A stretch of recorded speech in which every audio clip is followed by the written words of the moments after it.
Hey, good morning, everybody. Everybody's well. Happy Friday. Ah, do you know that September is almost over? Did you know that? September is almost over. Yesterday, we were talking in July, and now September is almost over. It's life. Hopefully, it's life. Hopefully, it's life. Hopefully, life moves quickly. A couple things, and then we're going to jump in. We're not going to do Q&A today because I felt like it was a short week. I wanted to say thank you on a whole bunch of levels. First of all, wait, we have a sponsorship this week. I'm going to pull up our sponsorship in a second. Let me just pull up my sponsorships. I want to really say thank you first.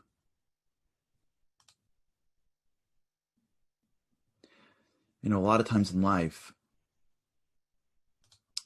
you know that you got something special, and you can't fully appreciate it while you're going through it.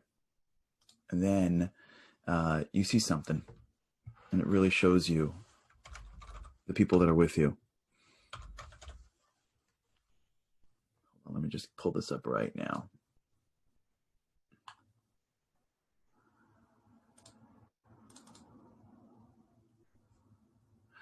Today's dedication is by a wonderful woman. It is dedicated in her father's memory, father's yard site. That took place in the 7th of Tishrei, and her father's name is Shaul ben Yosef. And so the learning of this, the things that we're doing in this talk should go to his memory and should give him even more spiritual enjoyment in heaven. And I'm sure the enjoyment that he gets from his daughter and from his whole entire family will give him that. So thank you, Vivian, for doing this, and thank you for the sponsorship. And the sponsorship should go to Shaul ben Yosef. I want to really thank everybody here. We had our campaign last night for Momentum. The past 2 days, I've asked you to contribute, and many of you did.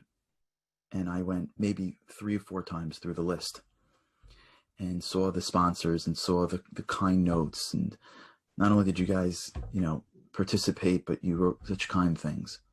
And there's too many to thank each of you individually, although you deserve it. I really want to thank you.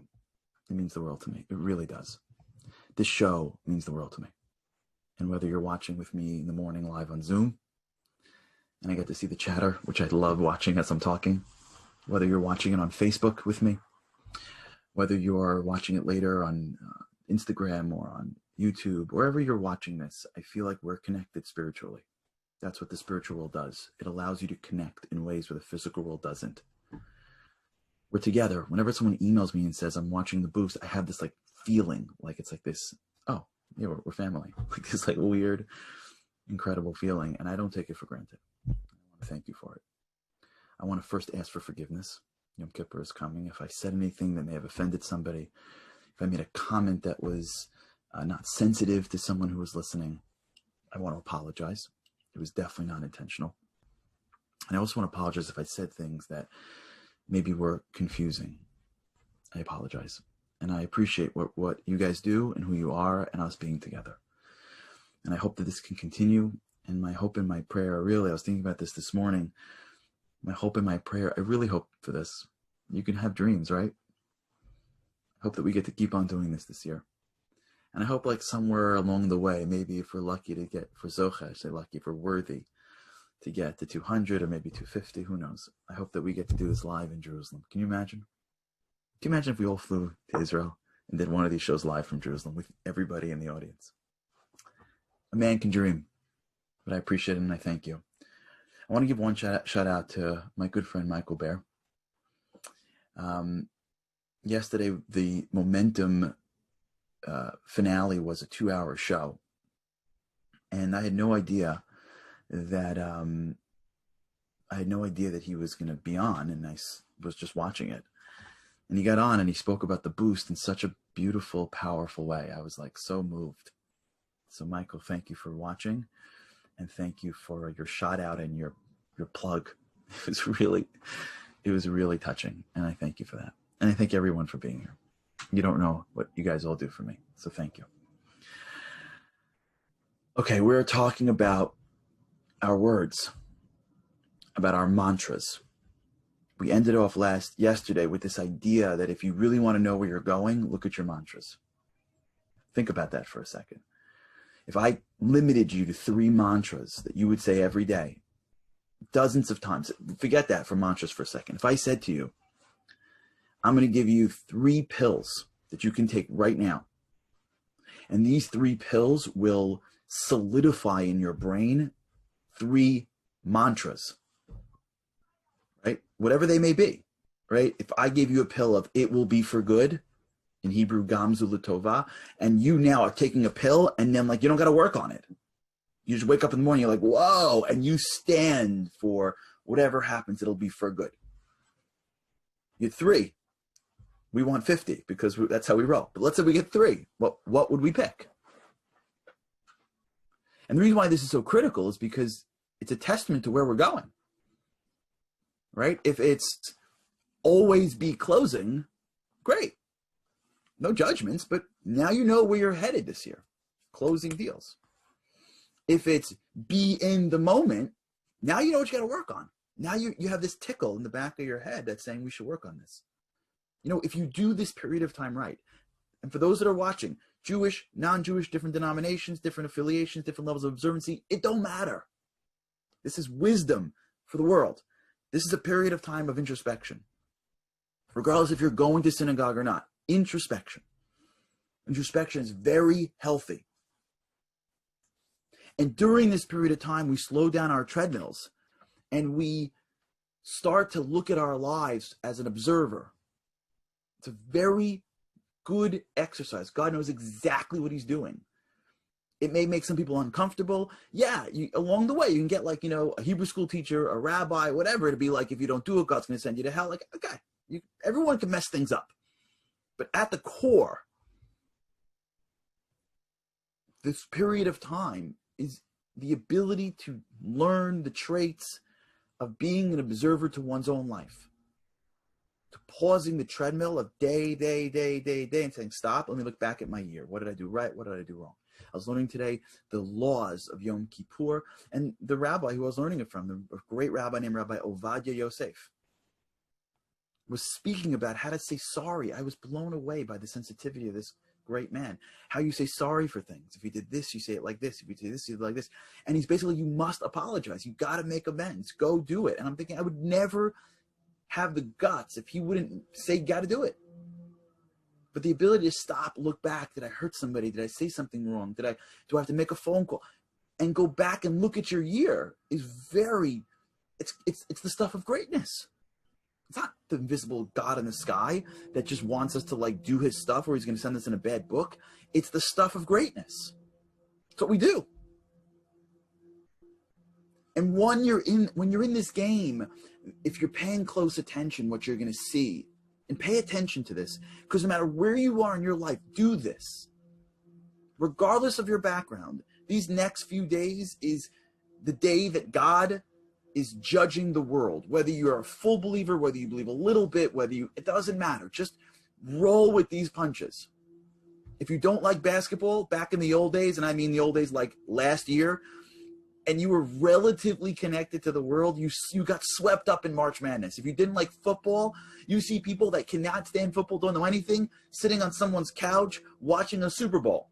And they're like, what's happening now? I mean, I can't, and who's going to win? And everyone's like, why would they hit each other for? Like, that's so violent. You ever hear people at Super Bowl parties like this? Like, they don't know. They've never seen football before, but it's Super Bowl Sunday. So what else is going to go on? I don't know. Right. What did Andy just say? What inning is it? Right? Exactly. Like, what's going on? What inning is it? Right? This is what you get swept up in the moments. It's the time. It's the season. You feel it. You got to get into it. Regardless of where you are, this is the season of change, of introspection. It's the greatest time of the year. This is what the Daily Boost is all about. It's just happening in concentrated form. And if you want to do it right, what you do is you gauge in this period of time. You engage, you step into the uncomfortable, and you start asking yourself, okay, what did I do right? What did I do wrong? Who can I apologize to? What can I do for next year? You start really thinking about your life. And when you do that, take note, be aware of these themes that pop into your head, these themes. It's because I don't want to be uncomfortable. Like this. What's the theme between these 4 failures? It's because I don't want to be uncomfortable. What's my theme here? It's because I'm self-conscious and I'm always judging people too quickly. I got into like 6 fights this year because of that. I got to stop doing that. It's because I don't think of myself big enough. It's a big theme, by the way. We do not think we're as big as we are. So we play small. It's happened so many times in life. We are involved in small little nonsense. We're mad at this person who's mad at that person. It's nonsense. And it's all going to go away. And it's drama. And it's because nobody realizes that they're big. And big people don't have time for small little things. I told you this story with my friend's mom. My friend's mom, I was with a buddy of mine, and he gets on the phone with his mom. For those of you who don't watch the Shabbat Show, you got to watch the Shabbat Show. It's one of my favorite moments of the week. So every week now, it's Thursdays at 8 o'clock. If you want to know more about the Shabbat Show, Andy will post it right here. Andy, just post the ShabbatShow.com for those who want to join, or you can send me an email, I'll send you the details. If you haven't yet, go to the ShabbatShow.com and watch it. Yesterday was the guilt episode. Jewish guilt. It was awesome. It was like catharsis for me and my mom. It was phenomenal. The guilt episode. And one of the things that especially sons deal with all the time, Jewish sons, is we never seem to call our moms enough. I don't know if my mom's on right now, but we never seem to call my mom enough. It's an impossibility. There's no such thing. You can never call your mother enough times. Never. And moms, Jewish moms, are trained in this thing called guilt. It's passive aggressive. And on the show, for those who are going to watch it, it was just classic. We found videos. Like, it was great. It was great. I actually had my mom in the room when we were preparing the show, and we just were able to watch it together. It was great. And when we're thinking through these concepts of guilt, and how guilt works, yeah, it was really a lot of fun. So my friend is calling his mom. I'll never forget this. My friend and I are standing next to each other on Friday afternoon 1 year, I don't know, 3 years ago. And he's calling his mom. And it's like standard. It's like really like you can see this out of like a Seinfeld episode. His mom lives in like some retirement village in like Boca Raton, right? It's like Del Boca Vistas, for those of you who remember. It's like Delray Beach. And for those who live in Florida, God bless you. But like, it's like real, right? And it's not where Rob lives. Rob, not where you live, not in that zone. You live in you live in Rabbi Gibber's zone. I'm not talking about that zone, right? And he calls his mom, and his mom is like really upset at something. And he's like, "What's the matter, Mom?" And she says, "You know, we have a sisterhood, and the sisterhood has grape juice in the fridge. And the rabbi needed grape juice last week, and he went to the fridge and he took a cup of grape juice, and he didn't get permission from the sisterhood to take the grape juice, and it's really a problem." My friend's like, "I'm sorry. Can you say that again, Mom?" And like, she was upset. Unless she's a wonderful woman. We love her, and we love him. It's little. It's fine. It's little. It's our lives. The theme. Why did I get into a couple of those fights? Why couldn't I overcome that challenge? Why am I not more successful in my career? How come I'm struggling with my children? What's with my marriage? What's with my spirituality? If I know this stuff is real, why am I not more? What am I waiting for? Themes. We have sources of our actions. And when you start to identify themes, you start to build mantras off themes. It's not just random stuff that you say. What you're doing is you're building a verbal pill that is going to be digested through your mouth. And like a pill, actually better than a pill. Pills usually address issues generally. Does that story happen? Hold on a second. Lori said this happened to her shul too? Oh my God, that's so true. Great. It's great. Pills are general for the most part. Neuroplasticity is specific. You can go right to the source. And you could slowly re-sow a connection. What if it takes you a year? So what? How quickly did this year go by? What if it takes you a year? What if it takes us a year? What if it takes us 3 years? So what? We're changing our lives. We're getting better. Is there anything more noble than that? In the show yesterday, we showed that the story of the bamboo, the Chinese bamboo, that when you plant a Chinese bamboo, apparently, it takes 5 years for it to grow at all. And then it takes 6 weeks to basically go all the way up into the sky. What if it takes years? But the work, this is what it's about. This is what makes life so exciting. I can change. I can evolve. But we got to do it right. We got to do the work. I don't mean mantras. I don't mean affirmations. I don't mean expressions like I just pull it off some ad. I mean expressions like I'm beginning to be aware of where my personal blocks are. And I'm going to build an expression that I'm going to tell myself again and again and again and again and again to help me deal with overcoming that challenge. So if I'm constantly upset about the little things in my life, maybe I'm going to say to myself, I'm bigger than that. And as I feel upset that someone didn't call me or say the right things to me, or as my sensitivities start to flare up, I say to myself, I'm bigger than that. I'm bigger than that. I'm bigger than that. I'm bigger than that. And I say it with full conviction and meaning because my mouth has power. If our mouths wouldn't have power, then the creator of the world wouldn't have us pray on the holiest day of the year. If Yom Kippur is the holiest day of the year, and the activity that we're doing on Yom Kippur is not acting, but praying, which is speaking, that must mean that the words that I say can actually change the world. Because that's what he wants us to do on Yom Kippur. It must mean that the words that I say can actually change myself. I need to say it with conviction. I need to say it with power. I need to believe it.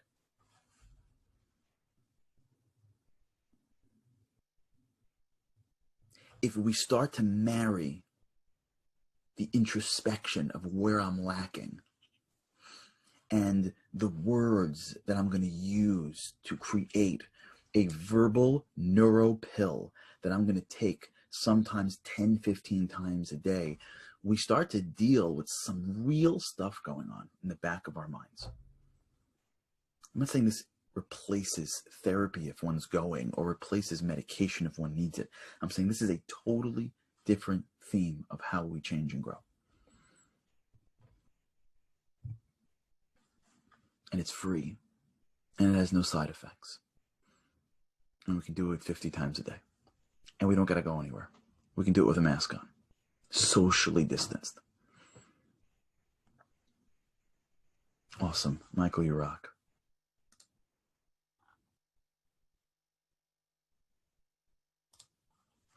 That's our challenge. But that's our excitement. That's why it's awesome.